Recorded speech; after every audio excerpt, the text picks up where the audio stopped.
자, 이어서 연결고리 들어가 보겠습니다. 유안타증권의 송태현 과장, 오늘은 전화로 만나봅니다. 안녕하십니까, 과장님? 네, 안녕하세요. 네. 자, 오늘 연결고리 키워드부터 공개합니다. 여기 또 나오네요. 예, 엔비디아가 주도한 뉴욕 증시. 그렇습니다. 엔비디아가 그렇게 큰 종목이 두 자릿대 급등을 보여주게 되면서 시장 분위기를 바꿔놓는 모습인데요. 좀 더 자세하게 엔비디아 펍에서 어떠한 내용들이 나왔습니까? 일단은 엔비디아가 시장을 계속적으로 이끌었다라고 보시는 게 맞긴 할 것 같은데요. 그럼에도 불구하고 시장의 주요 내용들을 보게 되면은, 시장이 초반에 이 상승으로 시작을 했다가 그것이 다시 한 번 더 이제 하락으로 전환이 됐다가 다시 맨 막판에 이 상승으로 전환이 되는 그런 그림이 나왔다라고 좀 보시면 될 것 같고요. 이런 흐름 속에서 엔비디아가 계속적으로 반도체 부분에 투자 심리를 상당히 좋게 만들어주는 부분이 있었기 때문에 그런 부분이 유지될 수 있었다라고 좀 생각을 해볼 수 있는 것 같습니다. 그래서 경제 지표라든지 아니면 개별 종목들에 대한 이슈라든지 이런 것이 좀 좋지 못했었기 때문에 그런 부분을 과연 얼마만큼이나 잘 소화해냈는지가 상당히 중요했던 하루이지 않나라고 생각을 해볼 수 있는 것 같습니다. 군요. 자, 그러면 조금씩 경제 지표라든지 이런 것부터 먼저 보도록 하겠습니다. 미국의 GDP가 나왔습니다. 어땠습니까?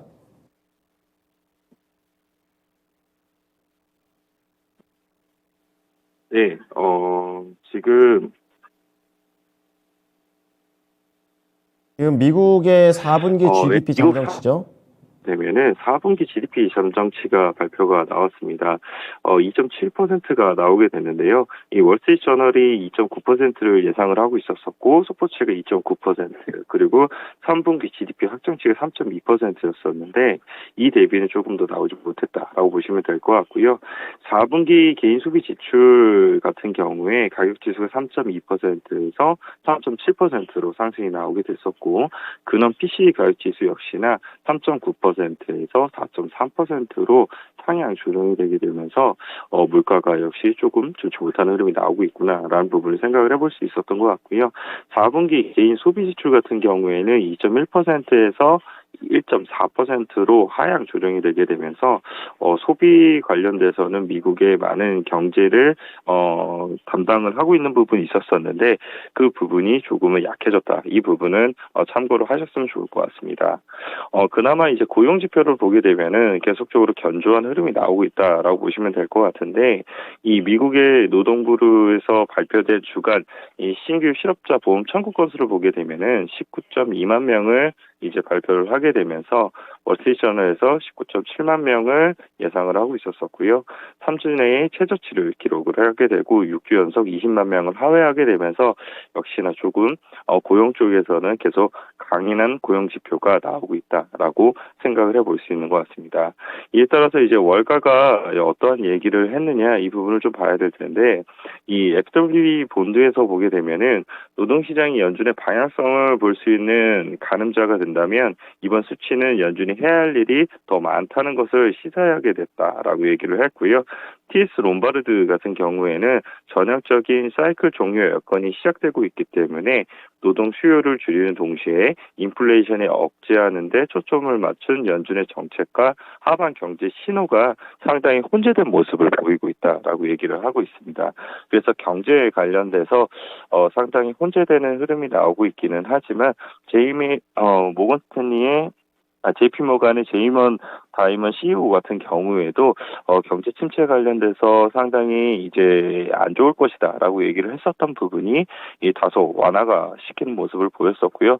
그런 부분을 감안하게 되었을 때는 일단은 매크로적인 부분에 있어서는 계속적으로 이런 혼재되는 모습이 나올 수밖에 없을 거고 이에 따라서 금리라든지 달러라든지 이런 부분이 움직이게 될 텐데 거기에 맞춰서 증시는 변동성을 계속 수반을 할 수밖에 없다라고 보시면 될 것 같습니다. 네. 자, 미국의 소비가 약해졌고 뜨거운 고용이 식지 않은 그런 상황. 그래서 시장에서는 어느 정도 혼재된 분위기에서 긴축은 좀 이루어질 것으로 보입니다. 자, 다음은 반도체 얘기입니다. 반도체, 특히 또 엔비디아가 여기 또 포함이 되어 있는데요. 어땠습니까? 네, 필라델피아 반도체 지수가 3% 넘게 상승을 했습니다. 사실 전일 시장을 견인을 했던 것은 반도체 섹터였다라고 보시면 될 것 같은데요. 특히 그 중에서도 엔비디아가 14% 넘게 상승을 하게 되면서 전일 시간에서 한 8% 정도 상승을 했었는데 정규장에서 그보다 높게 상승을 했다는 점은 오늘 국내에 있어서도 뭐 관련된 모멘텀이 충분히 반영이 될 수 있지 않을까 이러한 기대를 해볼 수 있는 부분이 있는 것 같습니다. 이 월가에서는 이제 실적 관련돼서 평가에 대한 내용이 나왔었는데 대부분 다 좋은 평가 내용이 나왔다라고 보시면 될 것 같고요. 파이퍼 샌들러 같은 경우에는 인공지능이 엔비디아의 중요한 성장 모멘텀으로 기여하고 있다라고 얘기를 했습니다. 그동안 저조했던 비디오 게임용 GPU 부분이 저점을 도달을 하게 됐고 엔비디아는 현 시점에서 젠 AI 훈련과 활용에 투자하기 좋은 가장 효과적인 종목이다라고 얘기를 했습니다. 이와 더불어서 목표 주가를 225불에서 275불로 큰 폭으로 상향 조정을 했고요. 리드엠 같은 경우에는 엔비디아가 제공하고 있는 인공지능 서비스가 기업 및 소상공인들을 공략하게 될 것이다. 라고 얘기를 했습니다. 이는 나아가서 다양한 종류의 인공지능 상품을 판매하는 종합 솔루션으로 발달하는 기회를 제공한다라고 얘기를 했고요. 역시나 목표 주가를 230불에서 275불로 조정을 하게 되면서 대부분의 증권사들이 이 관련돼서 긍정적인 코멘트가 나오게 됐고 목표 주가 역시나 모두 대부분 상향 조정이 되는 흐름이 나오게 됐습니다. 블랙록 같은 경우에는 엔비디아만 콕 집어서 얘기를 한 건 아니고요. 인공지능 관련된 종목들 관련돼서 코멘트를 했었었는데 인공지능이 종목들이 주가 상승세가 강력하나 여전히 계속적으로 투자 기회가 있다라고 얘기를 했고요. 인공지능 기술 종목들은 아직 거품이 형성되었다고 할 정도가 아니다라고 얘기를 하게 되면서 추가적으로 상승에 대한 부분이 나올 수 있다라고 이야기를 하고 있습니다. 어쨌거나 엔비디아에 대한 이러한 좋은 흐름이 나오다 보니까 반도체 섹터 전반적으로 좋은 흐름이 나오게 됐고요. AMD가 4% 상승, 어플라이드 머티리얼즈가 2.3% 상승, 마이크론 테크놀로지가 3% 상승이 나오게 되면서 전반적으로 좋은 흐름이 나왔습니다. 네. 자, 엔비디아의 움직임과 관련해서 이제 선반영됐다라는 의견도 있지만 또 이렇게 추가로도 계속 반영될 수 있다는 의견도 있다는 점 체크해 보시기 바랍니다. 자, 이어서 스트리밍 관련된 종목도 좀 보겠는데요. 넷플릭스가 상당히 세게 떨어졌습니다. 어떠한 배경이 있습니까? 네, 넷플릭스 같은 경우에는 월스트리트저널에서 나온 보도 내용이 있었었는데요.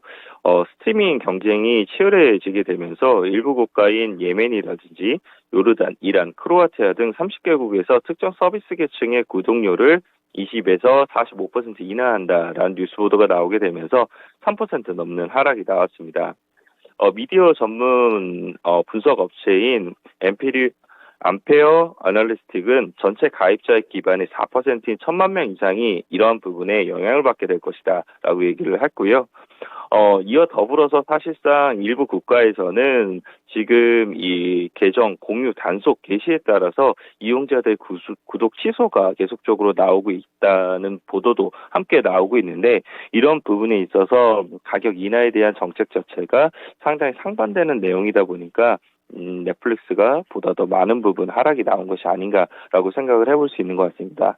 하지만 일각에서는 이제 넷플릭스가 테슬라와 같이 가격에 대한 정책 자체를 보다 더 유리하게 가져갈 수 있는 퍼스트 업체이다라고 얘기를 하고 있고요. 이에 따라서 향후의 가격 정책에 따른 모습은 조금 더 지켜봐야 되지 않을까라고 생각을 해볼 수 있는 것 같습니다. 자, 마지막으로 루시드 보겠습니다. 엔비디아가 앞으로에 대한 그 AI에 대한 먹거리로 이렇게 급등을 했다면 루시드 같은 경우에는 반대로 경쟁 때문에 쉽지 않은 그런 상황들이 앞에 펼쳐지게 돼 있다라는 평가들을 많이 듣는데요. 4분기 실적이 나왔군요. 네, 루시드 같은 경우에는 전일 큰 폭으로 낙폭을 기록을 했습니다. 12% 정도 하락을 했는데요. 4분기 실적을 보게 되면은 매출액이 577만 달러를 기록을 했고요. 이는 전년도 대비 876% 정도가 증가를 했습니다만 컨센 대비는 하회하는 흐름이 나왔습니다.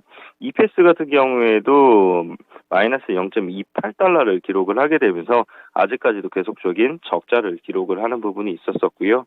4분기 생산량 같은 경우에는 3,500대를 기록을 하게 되면서 QQ 기준 53% 정도가 증가를 한 부분이 있었었고 23년도 이제 생산 목표를 제시를 했었는데 10,000대에서 14,000대를 생산을 하게 될 것이다라고 얘기를 했습니다. 여기에 이제 뱅크 오브 아메리카가 루시드는 2022년도에 걸쳐서 약 7,200대의 차량을 생산을 했었었는데 이는 경영진의 가이던스인 6,000대에서 7,000대를 상회한 것이다라고 얘기를 했습니다.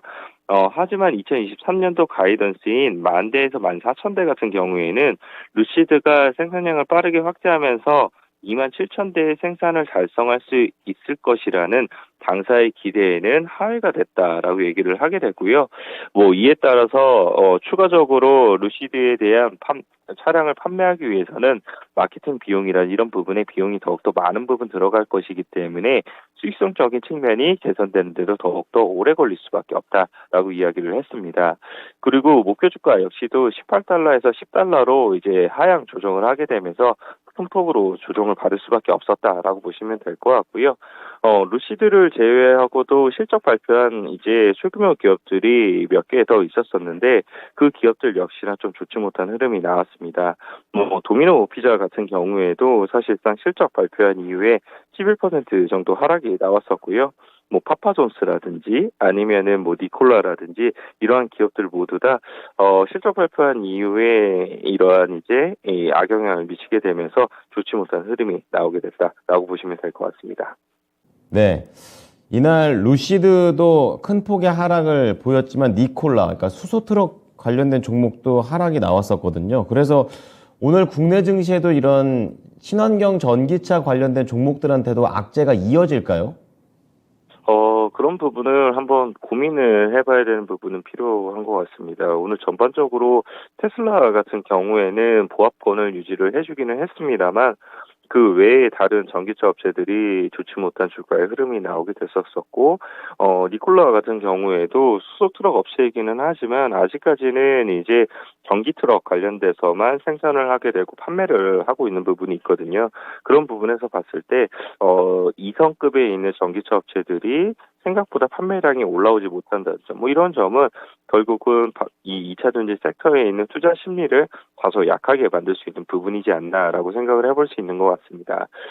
그리고 이제 국내에 있어서는 2차 전지 업체들의 특히 소재 부분은 많은 부분 상승이 나왔었기 때문에 그런 부분에 있어서도 보수적인 관점을 일단은 가져가시는 게 더욱더 좋지 않을까라고 생각을 해볼 수 있는 것 같습니다. 네. 자, 이어서 연결고리 관련해서 오늘의 종목 공개하겠습니다. 네, 시스템 반도체 쪽입니다. 가온칩스가 되겠는데요. 어제 1% 밀리면서 28,000원대. 그래도 계속 올라오고 있는 그런 분위기입니다. 이 메리트 어떤 게 있을까요? 아무래도 계속적으로 반도체 섹터가 바닥에서부터 그리고 AI 관련돼서도 계속 강세가 나오다 보니까 오늘도 그러한 추세가 이어질 수 있지 않을까라고 생각을 해볼 수 있는 것 같고요. 삼성전자가 사실 M&A 관련돼서도 계속적으로 이야기가 나오고 있기 때문에 디자인 하우스 관련돼서 투자가 추가적으로 집행이 되게 된다면 그런 부분에서 가온칩스가 여기서 수혜를 받을 수 있는 부분이 있지 않을까라고 생각을 해볼 수 있는 것 같습니다. 그래서 가온칩스 같은 경우에는 이 시스템 반도체 디자인 솔루션을 제공을 하고 있는 업체이다라고 보시면 될 것 같은데, 제품 매출 내 응용처별 이 매출 비중을 보게 되면은 차량용이 20.3%, AI가 13.8%, 그리고 보안이 15.6%를 기록을 하게 되면서 고성장 시장이 기대되고 있는 차량용, 보안, AI향 대부분 매출이 발생을 하고 있다라고 보시면 될 것 같고요. 삼성전자 파운드리와는 근 10년에 걸쳐서 누적 180개의 개발 완료된 프로젝트에 대한 레코드를 가지고 있다는 점, 이런 점을 감안하게 되었을 때 확실히 이 삼성전자 M&A 관련돼서도 투자에 대한 부분을 기대해 볼 수 있는 부분이 있겠구나라고 생각을 해볼 수 있는 것 같습니다. 그리고 2023년도 실적 같은 경우에는 기획 확보된 프로젝트에 대한 매출이 반영이 되기 시작을 하게 되면서 매출액 성장이 전망되고 있기는 하지만 절대적인 이 수준에서 보게 되면은 실적이 아직까지도 미비하다는 점, 뭐 이런 점을 감안하게 되었을 때에는 트레이딩 관점에서 더욱더 유효하지 않을까라고 생각을 해볼 수 있는 것 같습니다. 그렇군요. 자, 트레이딩 관점에서 얘기해 주셨고요. 최근에 가온칩스를 보게 되면 어제 장중에 이제 윗꼬리를 길게 달고 내려왔었는데요. 3만 원 넘는 모습까지 나와줬습니다. 13,000원에서 지금 3만 원까지도 최고 올라간 모습인데 가격 전략은 트레이딩 관점에서 어느 정도나 잡는 게 좋을까요? 일단 1차적인 목표가는 한 33,000원 부근이 맞을 것 같습니다. 33,000원 부근을 보고 만약 그 부근을 강하게 뚫어내게 되면은 전 고점인 한 39,000원대까지도 볼 수 있다라고 보시면 될 것 같은데, 일단은 이 관련돼서 가장 강하게 움직이고 있는 종목이 오픈엣지 테크놀로지라는 점을 감안하게 되었을 때, 오픈엣지 테크놀로지가 얼마만큼이나 계속적으로 강하게 주가를 유지를 해주고 있느냐가 결국은 가온칩스 쪽으로도 수급이 더욱더 많은 부분 들어올 수 있다. 뭐 이렇게 생각을 해볼 수 있거든요. 그래서 그러한 이제 종목들을 같이 보시면서 매매를 하시는 것이 필요하지 않을까, 이렇게 생각을 해볼 수 있는 것 같습니다. 네. 자, 가격 전략 잘 참고하겠습니다. 한 주 동안 고생 많으셨습니다. 네, 감사합니다. 네. 자, 오늘은 가온칩스입니다. 1차 목표가 33,000원 보셨고요. 또 이 매물벽을 뚫어냈을 때는 39,000원까지 올라갈 수 있다. 이렇게 얘기를 해주셨으니까요. 전략을 잘 참고해서 대응해 보시기 바랍니다. 지금까지 투자 판단에 도움이 될 수 있는 정보를 제공해 드렸습니다. 하지만 특정 종목의 상승과 하락을 보장하지는 않으니까요. 참고해 주시기 바랍니다. 오늘도 성공 투자하십시오. 고맙습니다.